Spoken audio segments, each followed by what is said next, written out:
deeper history of everything pretty much on Earth that led up to bronies. Yeah, I mean, we're talking, it goes way back. It does. Gosh. Even before 1986. So. He's talking about evolution. Yeah. There was a PowerPoint presentation I had prepared for it, but no projector. we're a little bit We're behind. That's equipped okay. right now. We'll do it live. So yeah, we'll make this work. Blame Legends of Equestria. Yeah. All right. We'll make it work. So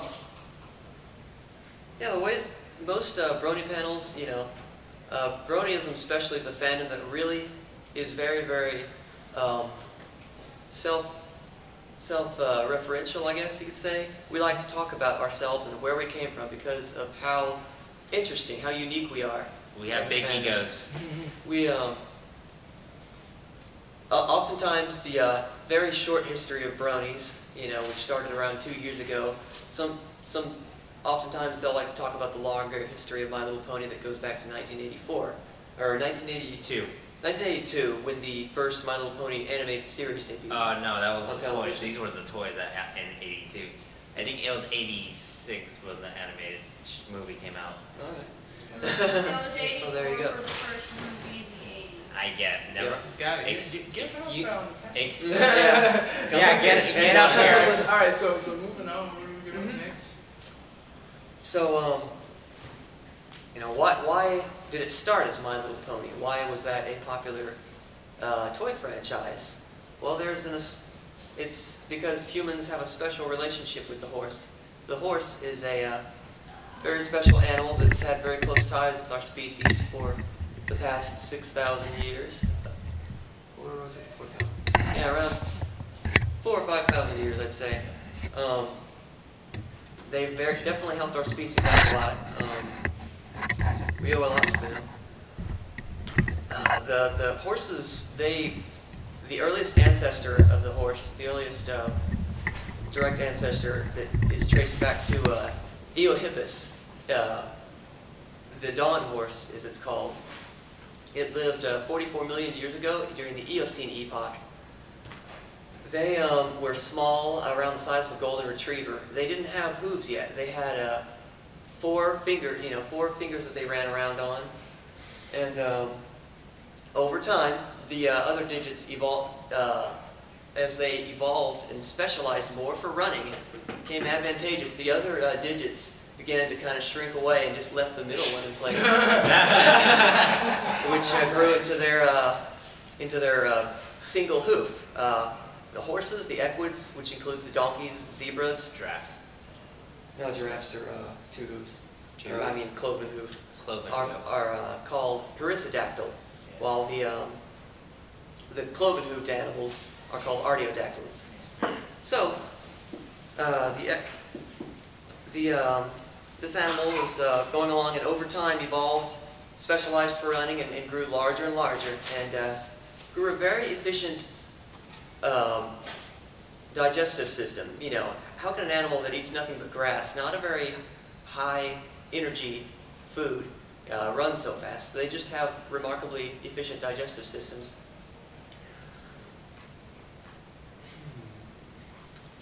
Now, humans, one of our first interactions with horses that we know of in the fossil record that archaeologists have found is a remarkable find in of a cave discovered in France in the 40s called the Lascaux Cave.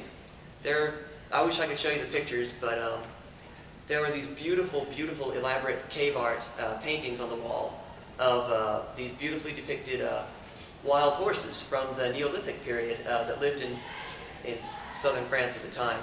They aren't around anymore, but the paintings of them still exist. This is some of the first and some of the finest examples of very early human expressions of art. You could say it's some of the first brony art. Yeah. Okay, Kevin 30,000 years John old. Janesco, they owe everything. Exactly, they do. Oh, don't even get me started with the people on Tumblr and 4chan. Exactly. So, that's one of the earliest interactions. They weren't domesticated yet, of course, at the time. They had another like 23,000 years to go. That's prehistory, pre-agriculture. The earliest domestication of the horse is thought to have occurred around the area of the European steppes, the plains, or around Kazakhstan and Ukraine. In those areas, there was a culture called the Batai culture. It's thought to be the first people that domesticated the horse and began riding them and using them for meat and milk and everything. Of course, from this little region, the domestic horse spread outward, and everyone that adopted this animal became, had a lot of success. There's lots of course, well, yeah, the horses used in agriculture, for transport, and yeah, for warfare are all very well known.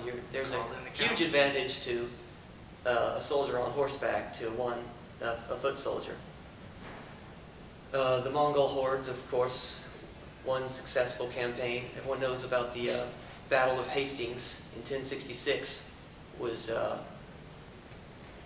won with the horse.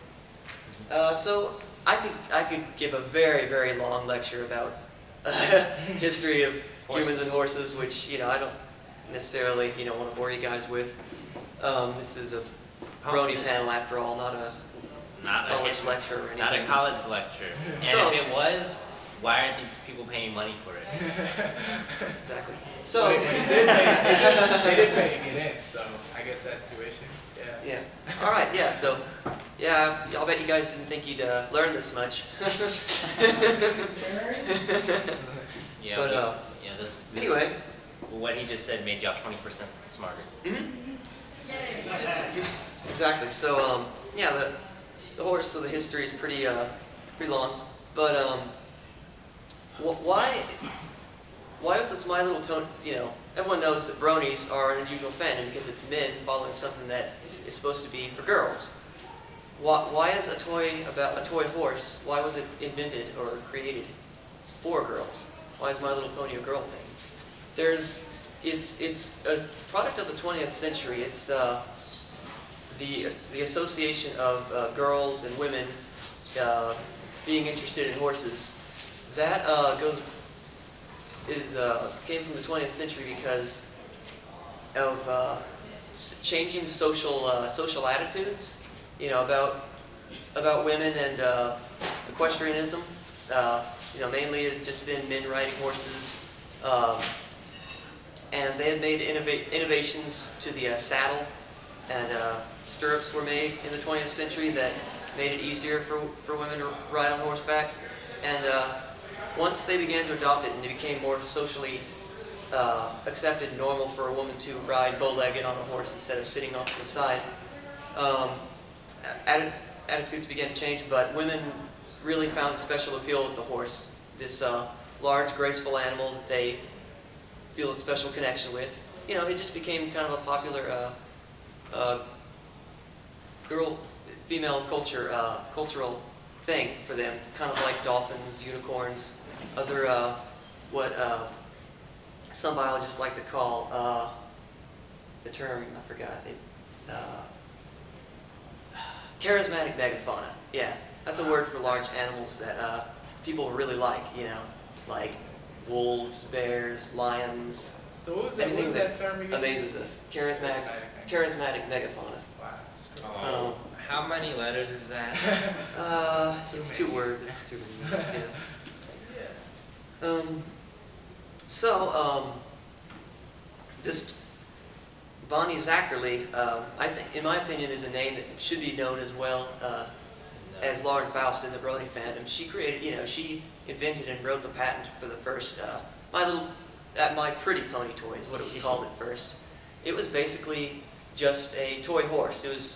It looked like a horse. It was naturally colored like a horse. So they had, of course, marketed to girls. They hadn't done the pastel pink colors or anything I don't like think that yet. I think at first Hasbro didn't buy the license until like a year or two later. So we're talking like this is toy. a straight up horse model toy. Yes, and this is something I really want to touch on. It's interesting how the My Little Pony toy has changed over the years. Of course, I wish I had the visual demonstration about it. But on basically, it seems to PowerPoint, go but from it went from looking like a horse to Having- looking more and more, having its features a little more and more childlike, a little more infantilized, or a word for it is humanization, like neoteny is a word for childlike features. Also, anthropomorphized is another word for making it look more like people, looking more like the what they want to be giving them. features of a child. What of a about young, like personification, like giving them more human-like characteristics? I mean, But that's more like the added their emotions and whatnot, not the Yeah, physical they appearance. have round faces. They're symmetrical on both sides, free of a lot of blemishes. They're circular. They have big eyes, centered, like shiny and a wider forehead.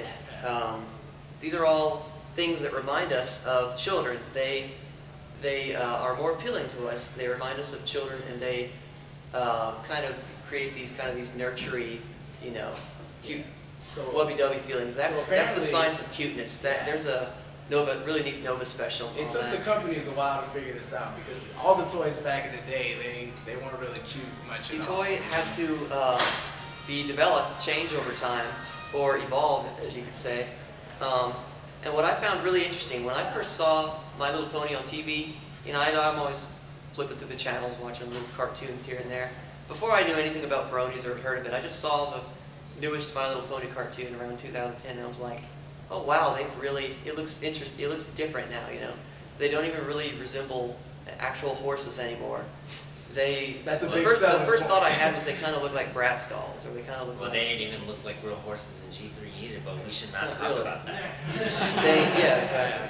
They didn't look like anything human. They didn't. What I seriously think they might kill me in my sleep.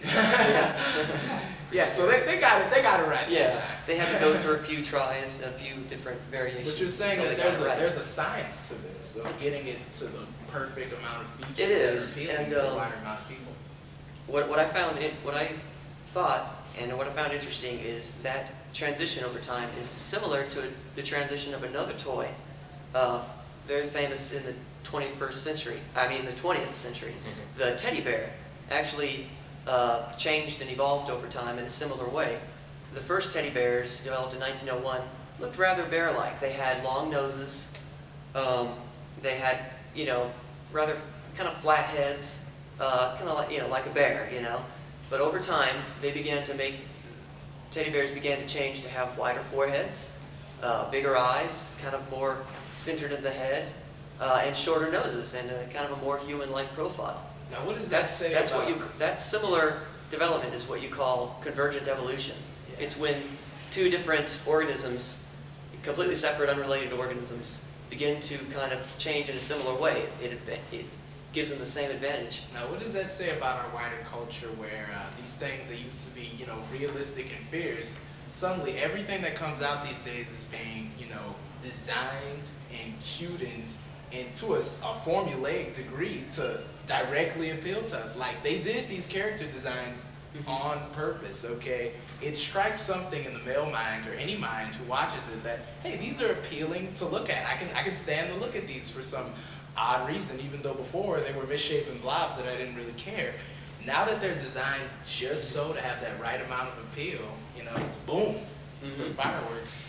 Yeah, that's one of the things, that's interesting about the just the way it appeals to people. We think, oh, it should be this foreign thing to us because it's only for girls, so it's for girls. But little girls are humans, we're humans, and it's a thing designed by humans to be enjoyed by humans, with all of the features and things that we're supposed to like. So it's, there's going to be similar reactions. Now, oh yeah, another thing I want to touch on the developing things more and more anthropomorphized and meotenized, infantilized, whatever big word you want to use. Cutified. We're not Cutified. We're not a dictionary like Sweetie though. And we selectively breed like our animals for that. Dogs have shorter noses and slightly rounder head profiles than their wolf ancestors that we bred them from. And even the Arabian-style horse looks different from some of the ancient wild horses they're derived from, in that they have these beautiful, long, flowy manes. You know, why do you think we would select for that in horses? Because it is appealing to us, you know. Now, I can understand like selectively breeding to make it faster and more powerful, but what you're saying is now we're doing it just to be more better to look Or at. we've been doing it for, thousands of years that we've been selectively breeding dogs and horses and everything. a lot of them, well, a lot of it came from just like breeding for like more bulkiness, but what has happened is, and that people are noticing and wanting to do, is breeding for like appearance, because yes, you can have a very strong, steadfast horse or something like that, So how but long they tend to be really beautiful. So how long does it take? Like, is the time to get to this point of cuteness? That's what we've been doing all this time. So- that takes generations and generations. So yeah, this all, like I said, kind of, you know, leads up to you know, why the modern version of My Little Pony kind of came together, and why this Why it's exploded to where suddenly exploded to where it is today. it exploded to where us three can be talking about it. Mhm. Yeah, why we're in this room, you know, at this convention centered around this thing. So before I talk about just getting to the actual aspects of the Brony fandom and a few things about it, does anyone have any questions about horses and horse history and everything else? Anything that is around the topic of what has just been discussed. Everybody's good? That was good. All right. Yes, yes. All right. I just want to go on the record saying I lived in a pretty rural area. I dealt with real ponies. Mhm. Just for the record, they're ornery bastards. Yeah. They ain't sweet, they ain't cute, they don't like you. Yeah. Thank you. Make sure that was nice and clear. Yeah. See, I didn't even know that. I mean, from what I've been taught from the culture, they're nice. But when you have actual experience with them, what you're saying. Horses are nice. Horses are very nice creatures. You give them a carrot, they're very grateful. You give an apple to a pony, you be very careful it doesn't bite you. Okay. Mostly I dealt with Shetland ponies, but ponies and miniature horses, every last one's got a damn Napoleon complex. They get worse. They start comparing themselves a little bit, and they start acting a little more aggressive. Wow. They're not very nice unless you train them real well. That's really interesting what you mentioned. You say horses are nice, ponies are ornery. Would you mind clarifying like what the difference between a pony and a horse is? Well, a horse, naturally, obviously, you hear about people breaking in horses, especially, in the old West, they had to, like, break in wild horses. Obviously, any animal that's in the wild is going to be ornery as hell. But what my experience has told me is that horses are easier to train, easier to get their trust, and that trust lasts a lot longer with a lot less effort. Once they realize that people are going to feed them, take care of them, ride on them, be around them, they're good friends, And then we have the little ones, ponies. Everybody's daughter says, "Oh, I want a pony for Christmas. I want a pony for Christmas." No, you don't. You want a horse. Wow. Because the ponies, my parents weren't staying and thought it was a good idea to get them. I was 10 years old because I wasn't around running. Okay? And I'm not even going to go into where we got it from, but what I will say is this thing would, after about 3 months of me working on it, would let me ride it easily without any guff. But the thing stepped on me, Oh god. bit me, Oh man. acted a general ass to anyone it didn't know for at least a few months, and that means every day feeding, brushing, taking care of it. It had to get real familiar with the person. Even then, it was just a kind of grudging respect, like, I'll kind of let you be around me, but you better be respectful and you better, show the appropriate, dignity here. They're just ornery. They're just mean-spirited creatures until you really get them on your side. That means a lot of bribery, by the way. Parents, anything you can give these things they like to eat, that's really what it's about. And I'm tired of I'm tired of TV lying to me about these things. Yeah. Here I'm about to go over to a pony ranch and be like, yeah, the pony ring. Oh, Lord, what's happening? What? Thank you for that. First off, man. What? I'm not kidding. Oh, hold on.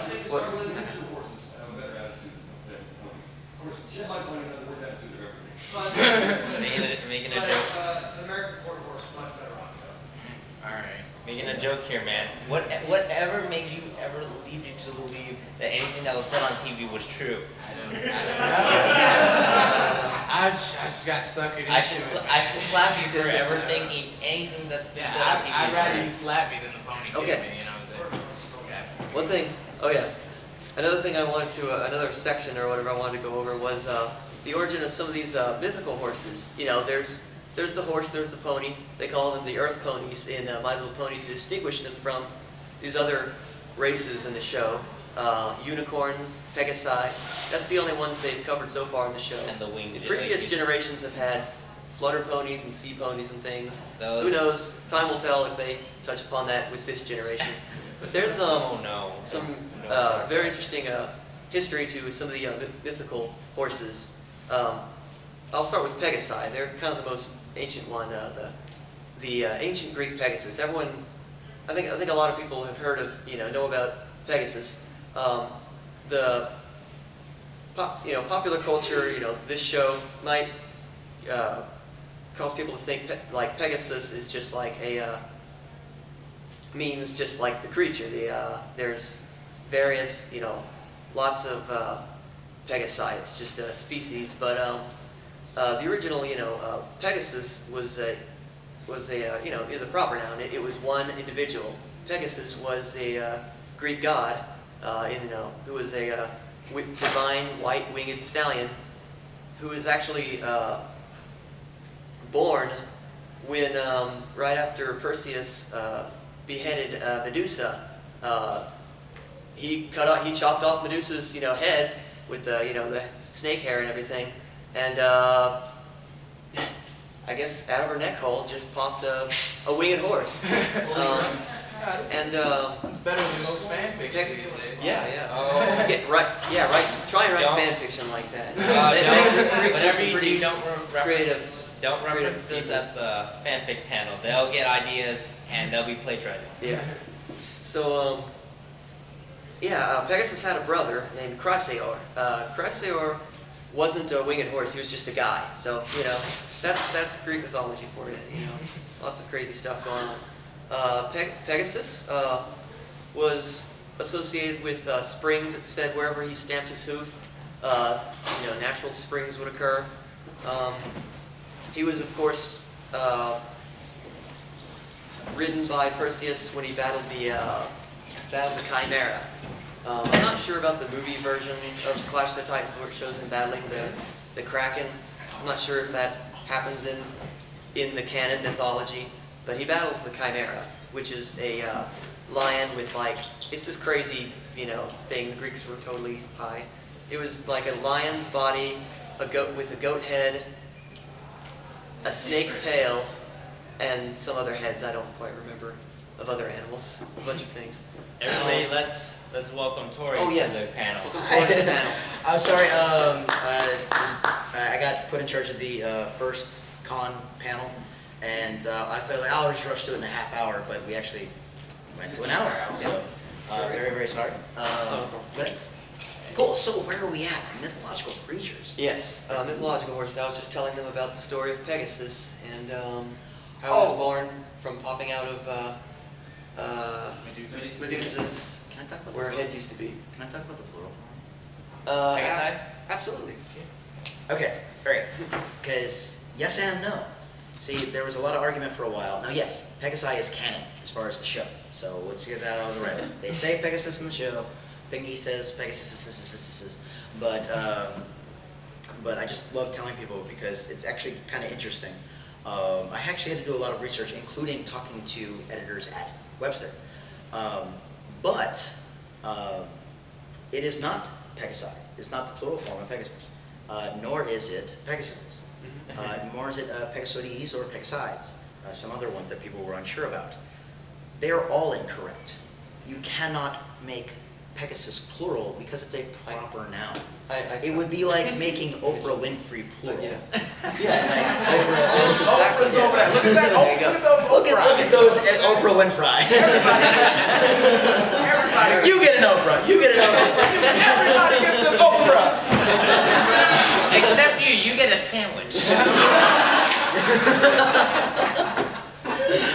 But anyway, but this is actually really, really confusing though, because Pegasi is in the dictionary. However, it is not a plural form. It is a genitive term, which means of Pegasus. So basically, that word is in the dictionary because of the constellation Pegasus. The stars in Pegasus are Pegasi.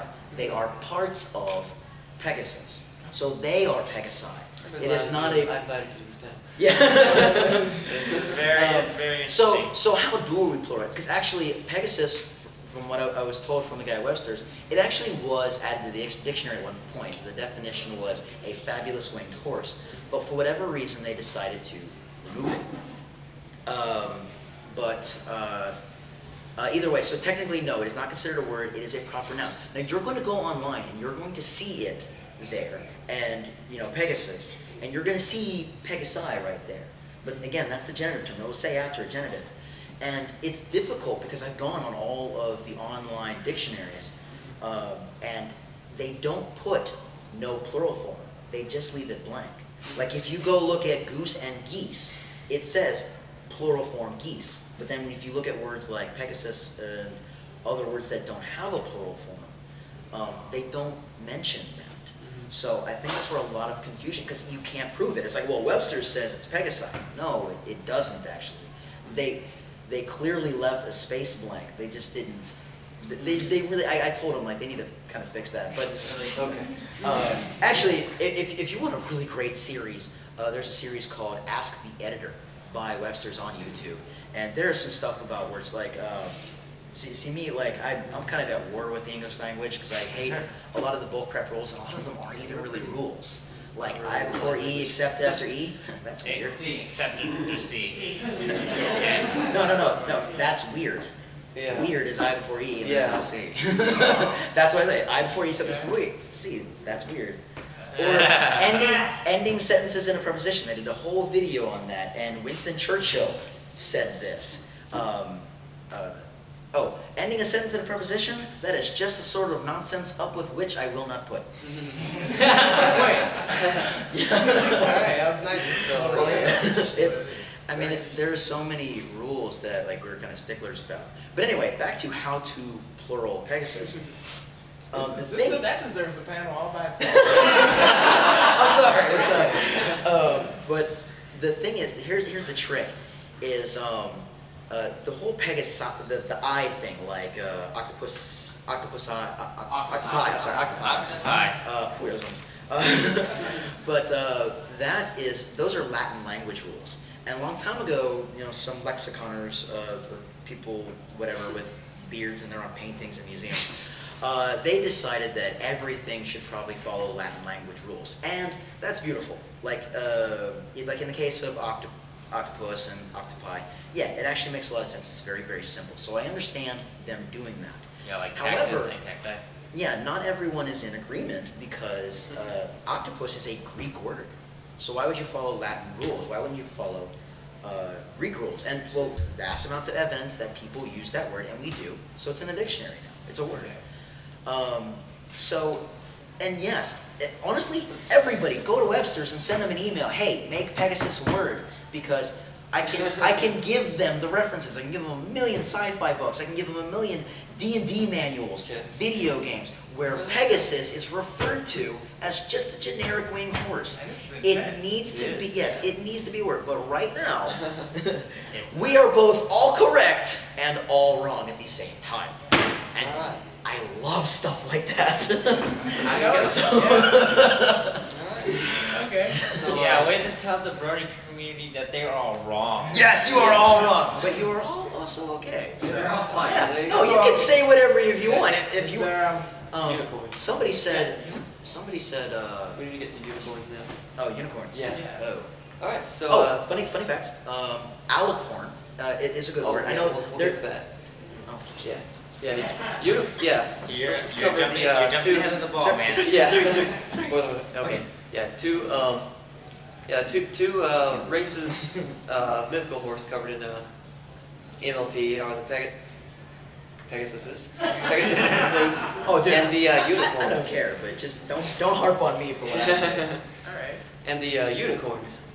Yeah, Hanging unicorns. I tried to research and find out where like it first originated. Some sources have said it's in ancient Greece, at least one source, but I really don't hear about anything about unicorns mentioned in ancient Greek mythology. It's mainly a medieval and Renaissance folklore. Of course, the unicorn is a horse or a horse-like animal portrayed with one single straight curled horn in the middle of its forehead, and can be single or sometimes cloven hooves, or like I said, it could be perissodactyl or artiodactyl. It sometimes has a beard and sometimes has more of a goat-like face than horse-like in some of the medieval portrayals. Possibly, my speculation is maybe not everyone in the Middle Ages had horses. It's from today to definitely the dawn of time. Horses have always been kind of a status symbol. People who have horses always, they're always richer than people who don't. Yeah. The nobles. Noble kind. Do you know about the unicorn tapestries? Yeah, unicorn tapestries. Mm-hmm. Yeah, was that kind of where it got started? I don't know. I do not know.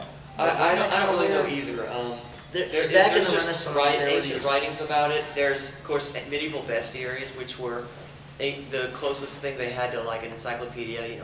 Very poorly sourced, referenced, guides of knowledge about animals. They had things like, they would have very poorly illustrated elephants from people that had never seen them, and giraffes, which they called camelopards in the Middle Ages, which is basically which means it's a camel with leopard spots. They called them camelopards.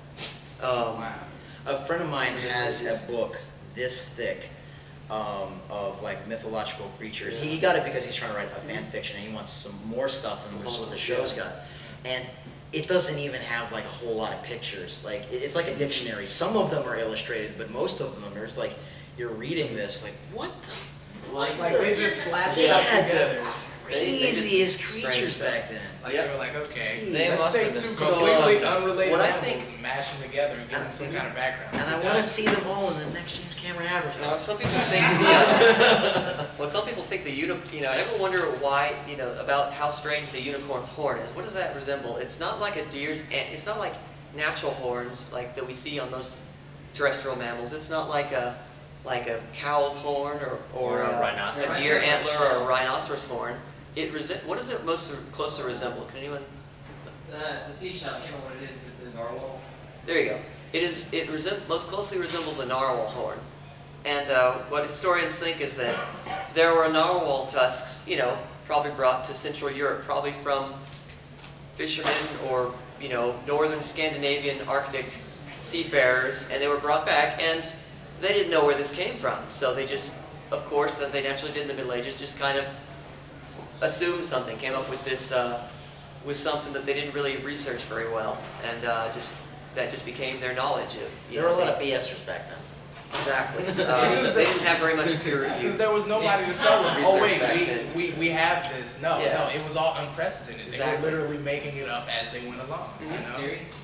Maybe they used it on a piece of armor. Like maybe they didn't have enough metal to make a spiked armor for a horse. So when you're ramming in battle, you have something Who knows? to Yeah. fight Ooh, with. I don't think we're- Do you have a Griffin section? I don't. I'm not really sure. But Well, just I saw I that actually, and it never even occurred to me, but I think the Triceratops or whatever it's actually called, because they're not Triceratopses, but that was actually responsible for griffins.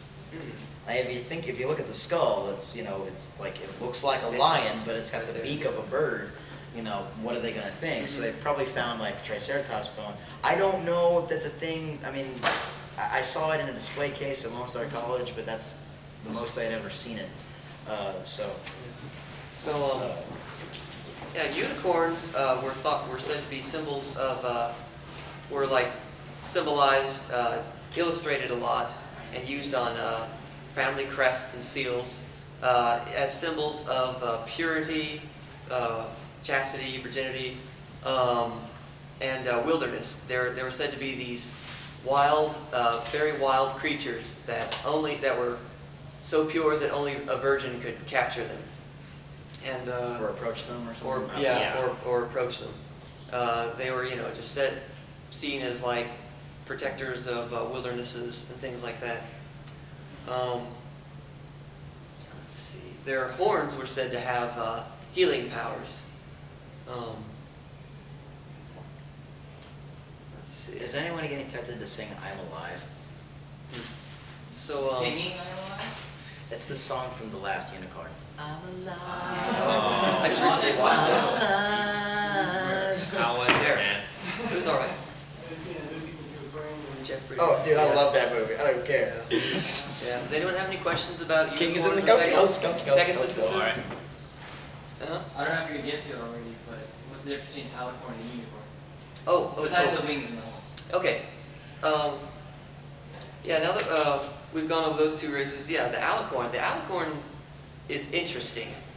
That actually kind of almost, it doesn't quite originate with MLP, but it's just a concept that was never really touched upon very heavily of a Pegasus with a unicorn horn.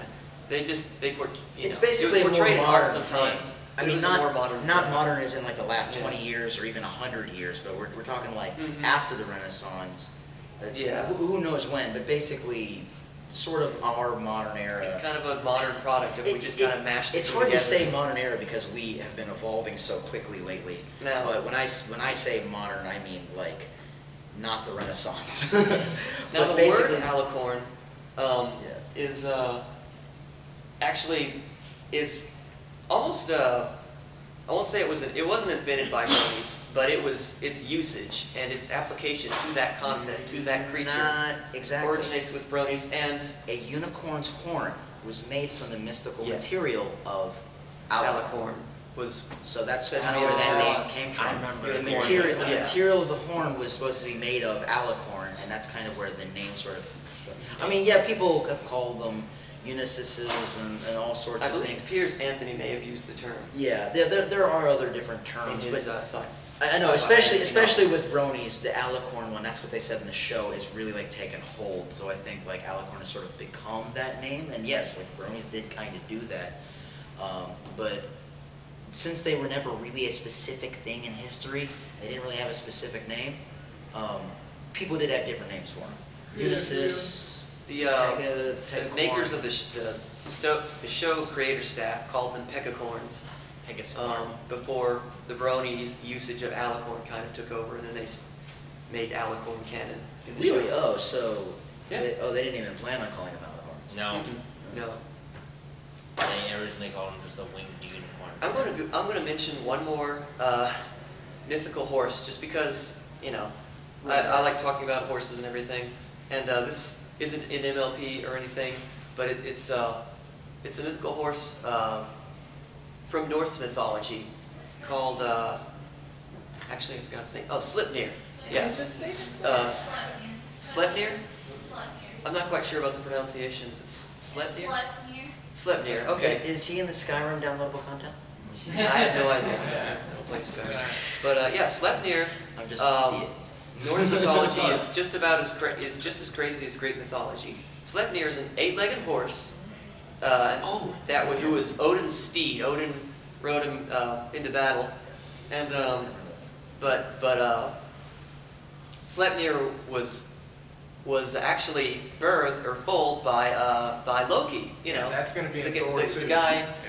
Yeah. The guy you all saw in the Avengers. When Loki at some point turned into a mare and was, I guess, seduced by this other mythical stallion, and so he gave birth to this eight-legged foal named Sleipnir. I mean, you think our became fan Odin's is steed. bad? Like, Yeah, DeviantArt ain't got Seriously. nothing on this, man. Like seriously, they were doing it big back in the day. Yes. Oh yeah. Oh god, now I'm looking at. The reason why he got pregnant was he turned into a mare to seduce the stallion or somebody who had made a bet for the gods. The guys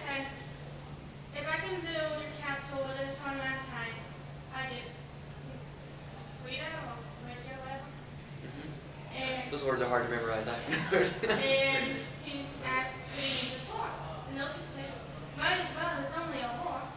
But it wasn't exactly a horse. Oh no. And so they told Loki to fix it. So he seduced the stallion and got knocked up. Oh, well, there you go. Yeah. So this is down here introduced him. So there's a lesson to be learned from all this. Never, never bet on too high stakes. All right, but if you know something else, Like, you know, Is it mine? we love audience input. why are y'all hiding in the back? Oh, I just had to go in the front I of don't it. know how much of that money. Come on. We still got I actually don't know how long the panel is.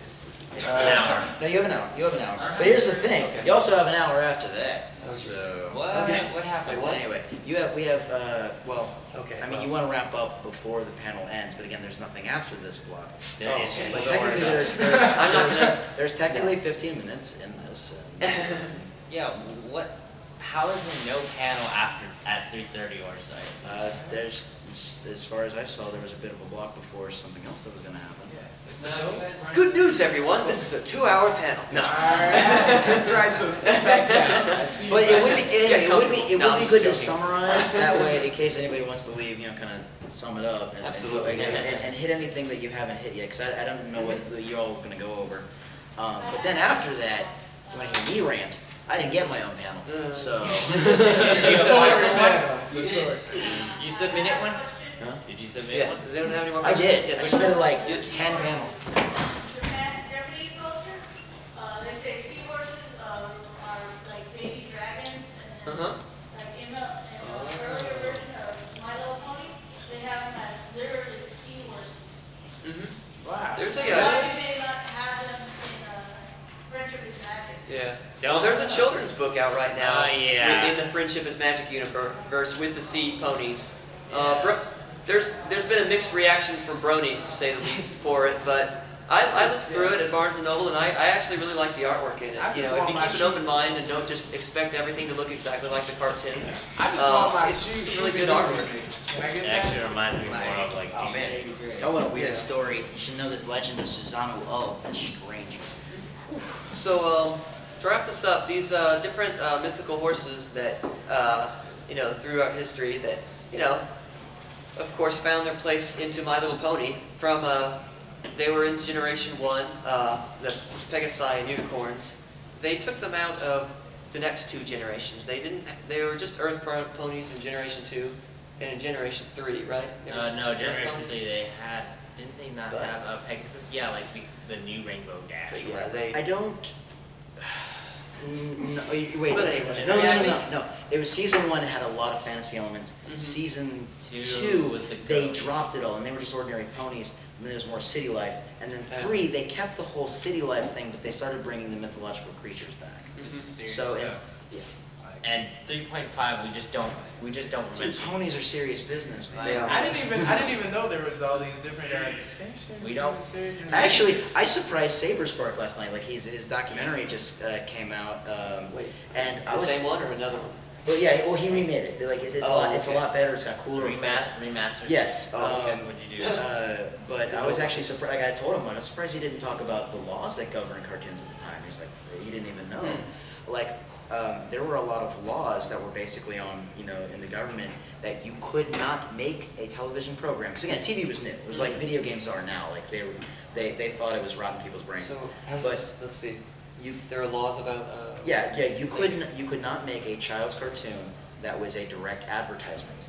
And Or- those laws actually kind of governed like kids at TV for a long time. And then those laws were lifted. And then Transformers, My Little Pony, Silverhawks. I mean, look at all that stuff that happened afterward. That cartoon boom was because that law was taken away. And it's like, oh, good, we can turn cartoon shows into advertising now. And interestingly enough, that the Hub Network and the line of shows they came out with, that prompted this one journalist to write this scathing article entitled "The End of Creator-Driven Animation." Yeah. That article alone is one of the things blamed as Yeah. being responsible for I mean, and it's the funny. Brony fandom. It's funny at first because it seemed like he was This guy's so unfortunate. wrong at the time. It was like, no, this is gonna be great, and it was great. But now we're starting to see these things, and suddenly this article isn't sounding so silly and paranoid anymore. We're seeing, you know, Equestria girls. We're seeing Twilicorn. We're seeing them starting to do these things. Lauren's not on the show anymore. What's gonna happen to the show? We're starting to see this stuff creep in. Well, to the have show faith that in the wasn't show. there Like, at the no, the beginning. show's still And doing we're not fantastic. fit in the show. Yeah, I got but- faith in the show. Keep in mind, I- they said, like somebody on the staff, I don't know who it was, said that the whole Twilight becoming an Alicorn episode was really Yeah. just part 1 to Oh. season 4 season opener. That was Megan McCarthy. Yeah, it's not like it's basically. I mean, it's finished, and honestly, if you could stop the show right now, that would be a fantastic ending. Yeah. But like it's kind of a precursor to what's going to happen, and we know there's a season 4, so that's not over. They And- might be introducing all the main sixes. I'm Plus just saying, And when I, started while I looking- have not seen Equestria Girls, I've heard really good things, and it doesn't really seem all that bad to me. It's just, look, and this goes into my panel about you know, Brony sociology, is that oh yeah, the stuff with Hasbro, it's a double-edged sword. I mean, let's face it, like one of our greatest blessings is our greatest curses. The reason that Bronies exist, and the reason that Lauren Faust had all of her creative freedom, and she had an unprecedented amount of creative freedom. The reason she was able to turn the show into what it was, the reason we exist and all of this happened, was because Hasbro doesn't care. The problem is, Hasbro doesn't care. So because Lauren Faust turned it into something good, that's great, but this is just to sell toys, and you can actually see it, like, because Lauren Faust was smart. Season 1, how did Twilight get around? She had a balloon. They used it in like quite a few episodes. Remember how they were selling the balloon on kids' toys? Yeah. And then season 2, she doesn't really use the balloon very much, does she? What do they use to get around? A train. What was on toy store shelves? That's right. That's See, right. they're smart. Like, they know to put that stuff to the background, and you know, and to make it, like, the reason Rarity is a fashionista is because they had to have a fashion element. But Lauren Faust knew that instead of making her just fashion crazy, I'll make her a career woman. So like I said, like, it's very, very creative, but do not get mistaken. This show is built around just getting products out. Yeah. And frankly, Hasbro just wants a piece of the Bratz doll Monster High market. That's it. And if you look at the way Monster High operates, they have short little 7-minute videos because it doesn't rate like a whole cartoon show. And whenever a show doesn't rate a whole cartoon show, they do little things. But they usually make a straight-to-DVD movie. That's really, really common. And in fact, even with Transformers, like, well, these big brands, they rate TV shows. But some of them don't rate whole TV shows. They'll just make a straight-to-DVD movie, you make a toy, you sell it, whatever, you're done. The only reason it went to theaters is because of us. And limited releases are really not all that hard. Like, you know, the Avengers, that's a big release. That's a Wait, now triple why A would you release. say that because of us? I mean, do you think Hasbro thinks Bronies Well, wanted actually, to this? be honest, I don't know. Maybe every time Monster High puts out a DVD, it has a limited release in theaters. I've never paid attention. Yeah. This discussion you're, So- this discussion you're both having, it's about the, you know, marketing strategies of Hasbro. Yeah. Both allowing for at times good things, Yeah, but also I mean, creating bad look, things. as But long it's, as, it's stirred so much. It's yeah. stirred so much interest As long- and passion in you As know, long large as group cool of, guy Brad doesn't show young up in men. season 4, I'm good. Okay, you better stay away So- from my wife. He is. Don't get yourself wrong, Nah, man. man. Okay. So- I think It's they not did it cool. again. It's the people behind My Little Pony. Even though Lauren Faust isn't there, they're smart. Yeah. Hasbro said, "Look, we're putting out human dolls. Make a movie." So what do? They don't change the whole show. They just give Twilight this little mirror thing. Yeah. No, it's not perfect, but it's like it happens on the side. We get our show back. Everything's done. They had Derpy. Let it go. I have faith in the writing team and the production team in DHX. They'll be able to take even a turd from Hasbro and turn it into gold, okay? But there comes a point when you just start, like, when they're gonna be like, hey, stop this, you know what I'm saying? Like, I'll always believe in the team, okay? But it seems to me Hasbro's starting to get maybe a little more aggressive than they were before. I'm gonna have to defend Hasbro a little bit. Hang on. There we Well, go. like, first of all, like, Hasbro is called the 8-ton giant. Okay. You It's know what just the someone in 9-ton audience had a giant question. is? What's the 9-ton giant? Disney. Disney. Okay, like, Hasbro is a massive, Good. massive Someone in company. the audience has a question I'd like Oh. to address. Yes. Oh, who? You back Somebody there? had their hand up. Yeah, who had their hand up? Oh. Okay. Uh-huh. So we talked a lot about Hasbro and its advertising being a double-edged sword. And fans are really quick to lash out at Hasbro. Yeah.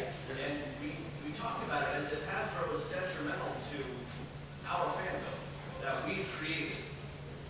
But from the other side, might Hasbro think that maybe the fandom is just a little bit detrimental to what they want to do? Like, we want things that conflict with their interests. We don't remember the whole Well, Derby scandal. Well, that's actually kind of the battle. I mean, The derby thing actually was we've something- moved on to a completely different subject. Is everybody okay with this? Or you want to hear more about the? Like this is an Well, the intense thing is like, yeah, 5 minutes. Oh. but in okay, I'm gonna well, wrap this up and like conclude it somehow. yeah, conclude. well, So- yeah. Let's go ahead and end the panel, and then if you guys want to like We need to discuss rant our about thing. Hasbro, I'm not going anywhere. That's awesome. We have. Do you want to use these last 5 minutes to introduce the thing that me, Blake, and you want to do? Okay, yeah, let me real quickly introduce it. So as you guys can see from this discussion, you know, As we were having the whole MLP fandom, as you all very well know, inspires and incites a lot of passion in people, a lot of emotional reactions, a lot of discussions. You know, I'd say most of all a lot of passion, a lot of interest. There was a picture I wish I could have shown you guys, but it was a quote by I think by Dante Alighieri. Beauty awakens the soul to act. MLP is a beautiful thing, and it's appealed to a lot of people. Of course, this insane buzz of activity and action and creativity that flows from the minds of all the bronies is a testament to something in the world that perhaps we needed as human beings, that somehow our society, the things in our society up to that point was lacking, wasn't really providing us. MLP suddenly awakened us to something that we liked, something stimulating, something that awakened our senses. Maybe it was the cute faces, the big eyes, maybe it's the good writing. Bronies like to point to lots of things, they like to really, really praise Lauren Faust for this thing that she created, and many others helping her created as well. But there's an immense amount of fan art and music. That's the astounding thing. I don't know of any other fandom that has has its own genre of music. I remember hearing. There's so much. I heard a I loud remember lizard. hearing about Harry Potter themed rock music, but there wasn't that much. I mean, there was some wizard rock for a while. But there are subgenres and so many genres of MLP music. And I'm sorry, did you have something to ask? Oh yeah, I mean there's like music videos with already pre-done music Yeah. attached to it, but there's no actual. That too. That's different. That's PMVs. PMVs, Pony music videos. No, I mean like for other things. Yeah, AMVs. Yeah, AMVs. Yeah. Is PMVs like Potter music videos? Pony music. Yeah. Potter music videos. videos. Yeah, that would be awesome. Oh, no, that's QMVs, Quidditch music But videos. anyway, I guess my friends here, James and Blake, Yes. and And his he's up brother. too, and yes, Justin over here, have We've noticed that there's a lack of. we've noticed that there is a lack of progressive rock in Pony music. And actually organic music as a whole, because if you look at the statistics of Brony fan music, yes, Dude, electronic yeah, a music, lot of- a good I majority. have to confess to being a part of that because I started learning You're part of that production. But what I'm doing with electronic music production is, if you learn these skills, you can apply them to other genres. If you learn how to equalize a track, apply compressor, do actual mastering, not just, you know, throw sound guys on it, crank it all the way up, just let it ride. Whatever you do, don't you know what be, I'm saying? don't be, Actually learning production and sound skills can help other people in other genres make their music sound better. And that's what I wanted to contribute to the group that we're about to start here. Yes, we are finally introducing, at least to the public, and thankfully for this camera, to the rest of the internet. Hopefully, this will be on. This will get at least some kind of coverage. Yeah. So what's the name of the group? The name of the group Is Grass Mud Pony. It sounds silly, but don't worry. There's a lot of silly names. Why do you think? One of our guys is called Flutter White. Wooden toaster. Wooden toaster. Where did that even the come microphone. from? A wooden toaster is the worst idea ever. You got. I think the actually, microphone. if you look at it, like a lot of like the bigger ones, they have like really cool oxymoronic names, like Living Tombstone, Mike the like microphone. Wooden Toaster, and I just love the idea of a wooden toaster because it's just a terrible. Worst safety hazard. Exactly, alright. that's the point. Is you can only use it once. But there's going to be some excellent toast. Do all of you know what prog rock is? Do all of y'all know what progressive rock is? Yeah, Try thinking of the styles from.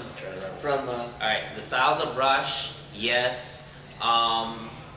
Let's see, and in modern days, Dream Theater and O'Reilly. yes, Jethro Tull, Emerson, Lake and Palmer, King groups Crimson. like that.